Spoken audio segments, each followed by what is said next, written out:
The married Australian YouTubers and activists, That Vegan Couple, aka Luca and Natasha, stopped by Farmington Hills, Michigan, the town my studio is located in, so I definitely wanted to go and check out their presentation on vegan activism. I knew there was going to be some activist events included in their stay, but because of my work schedule I was unable to attend them. But I didn't want that to stop me from reviewing their lecture tour and including some general commentary.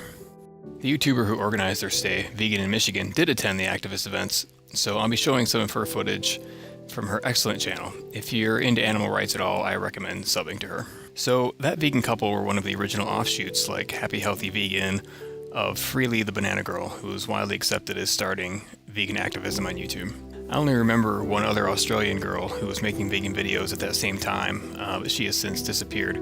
So it was Freely and During Rider who really started to get large amounts of hits with daily content. Both of them have had kind of a fall from grace of late, but they're still around. Back in those days, they were very into animal rights, but eventually their channels, and most of their vegan followers as well, turned into what I eat in a day health channels. That Vegan Couple's channels actually started out as a yoga channel as well. There certainly is a place for that, but it's disappointing that not enough of them are talking about animals or ethics. That Vegan Couple is a channel that constantly talks about animal liberation, and although they do food videos, their focus is really on activism and response videos. And I think that this US tour was such a better idea for them to do, rather than just hanging out on an island in Thailand. So Luca and Natasha started their tour on the West Coast, which is closest to Australia, and are currently working their way east. It was pretty awesome to see that they were not only stopping in Michigan, but would be giving a lecture in Farmington Hills, the town I work in. For those of you who don't know this area, most of our conventions like VegFest happen in suburbs like Novi or Farmington Hills. Detroit is a bankrupt, crime-ridden hellhole.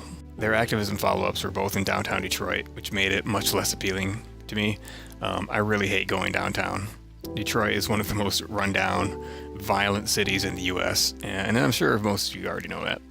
In Farmington Hills, it's one of the safest cities in Michigan, and there's always parking and virtually no crime. So this event was very relaxed and casual, easy to get to, and I had a pretty good time. I invited Luca and Natasha to sit next to me during the dinner because my wife couldn't make it, so the highlight for me was sitting next to them and chatting.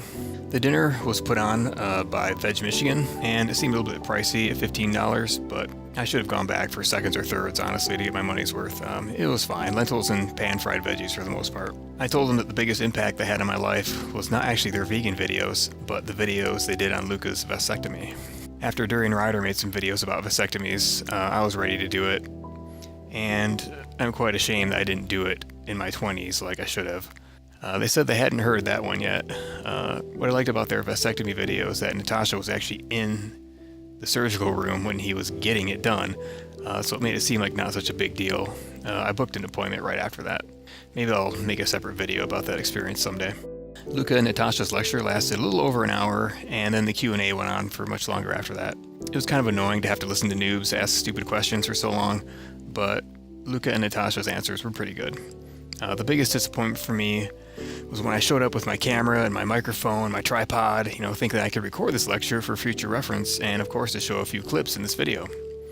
But as I was setting up the tripod, Natasha came up to me and said she didn't want to be recorded. I thought this was kind of strange for a YouTuber. Vegan in Michigan, who organized the event, did get some coverage, which I will show. And I would just prefer to have my own footage. I hate to show other people's footage, but I had no choice at this point. I kind of wanted to take it home to show my wife, who just wasn't feeling good that day. I even told Natasha I would not post the whole thing to YouTube, but she insisted that the camera made her uncomfortable. So here I am looking kind of pissed off with my camera turned backwards. I have to admit, it did put a damper on the whole thing for me. My wife said she would have walked out at that point, but I wasn't going to do that. I still wanted to hear it, but yeah, it didn't make any sense to me, and it annoyed the crap out of me. Especially when later in the talk, the inevitable question came up, what made you turn vegan? And for both of them, it was a lecture by Gary Yourofsky, who's from Michigan, that went viral, and Natasha even said if a student had not had his camcorder that day and had not posted on YouTube, then herself and millions of other people would never have heard it and turned vegan. So I did have an F-list question written down and prepared for the Q&A, but since the audience was mostly filled with obese newbies, I didn't bother asking it. I mean, these people had a hard enough time contemplating the idea that animals are not objects. I think I I think I would have just thrown the whole thing off with my concern for the wild animals getting tortured by nature. I mean, you see people's faces when you bring this up. It just blows their fucking minds. You know, the same thing happens when you bring up factory farms to a meat eater. It just creates awkward silence. The issue of procreation came up anyways, which I was really glad to see. First at dinner when we were talking about vasectomies in front of a meat-eating breeder who was there with her little vegan teenager, and then an idiot in the audience who kept pronouncing the word vegan after he just heard it pronounced vegan about 20 times, asked for the vegan opinion on overpopulation. Luca did not mention the ethics of procreation in an antinatalist way, but he did say that it would be unethical to bring someone into this world when around 1 billion of us are starving. Yeah, he used a good metaphor, that when a sink is overflowing, and water's pouring on the floor, what's the first thing you do? You turn off the tap. So the main reason I went to this lecture was to hear what they thought about the best forms of activism are right now. I always feel like I could be doing more for the animals. They promoted YouTube and Instagram, of course. I'm not on Instagram or Facebook because I despise that corporation, and I don't think tagging a vegan meal is going to really change anything, personally. Vegan recipes, though, are really helpful for noobs looking for information, so I would consider making like a recipe website someday, even though pretty much everything's been done out there already. So, the 3 forms of activism they talked about are bearing witness, silent protest, and direct action. Bearing witness is going to a slaughterhouse in the middle of the night when the animals are delivered and giving them a drink of water or farewell petting before they're brutally murdered. It reminds me of that scene in Braveheart when his friends come in disguise to watch him die. The main point is really not to comfort the animals. There's nothing they can do, but it's really to inspire anger in the activists themselves. Because once you see that, it's hard to forget. I've heard from many times from people who are vegetarians or vegans that it was seeing the animals on the trucks that made them stop eating meat. That's why they deliver it at 4 in the morning. And I have to admit, I couldn't make it to this because I would have had to get up at 2 in the morning, which is about an hour after I go to bed. So, but after watching Vegan in Michigan's footage, I honestly wanted to kill every meat eater I came across. That is for sure. I would actually be afraid of what I might do if I was there.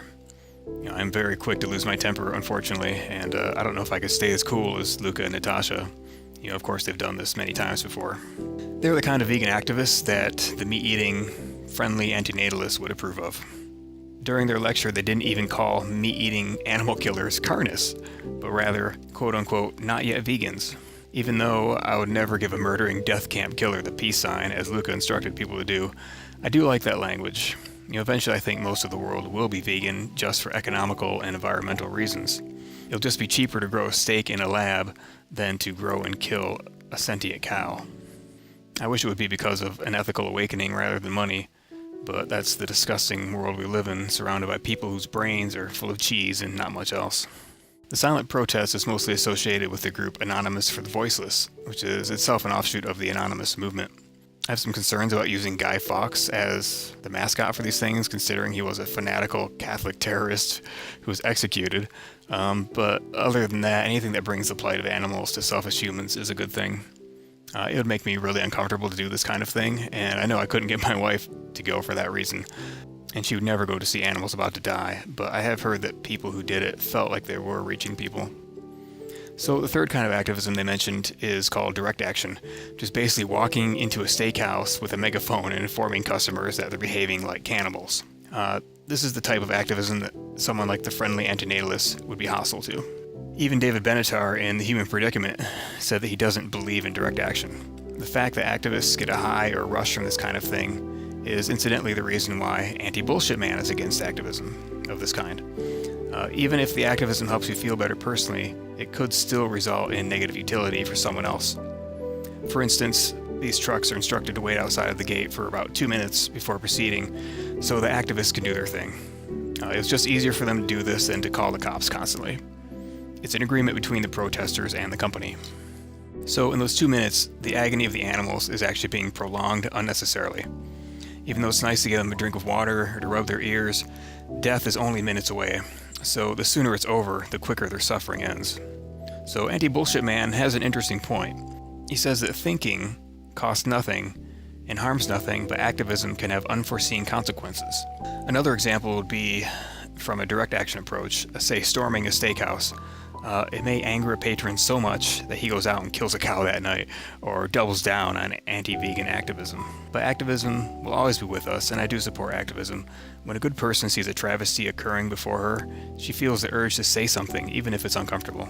A great example of the uncomfortable feelings we have for this kind of activism is in Adventures of an Antinatalist, episode number 3, when Glynos is on a bus and overhears a breeder talking about her 7th kid. He whispers under his breath, "Reckless cunt." but loud enough for her to hear. It's directly confronting someone about their unethical lifestyle. So the whole time I was there, I was considering how we could use this type of activism for antinatalism. The main difference being that it's fairly easy to accept that killing is wrong, but equating procreation with torture and killing is a little bit harder to convey to the brainwashed masses. One thing I didn't like was that Luca said that just eating vegan is not activism, and I do disagree with that. As I talked about in an earlier video, the boycott is one of the most effective forms of activism. It's the reason that the dairy industry is dying. People are choosing plant-based milks, or just not drinking milk at all. Luca mentioned that he believes the dairy industry will be all but dead in 5 to 10 years. That's really exciting to think about. He also said that animal rights is the social justice issue of our time. It's hard to disagree with that.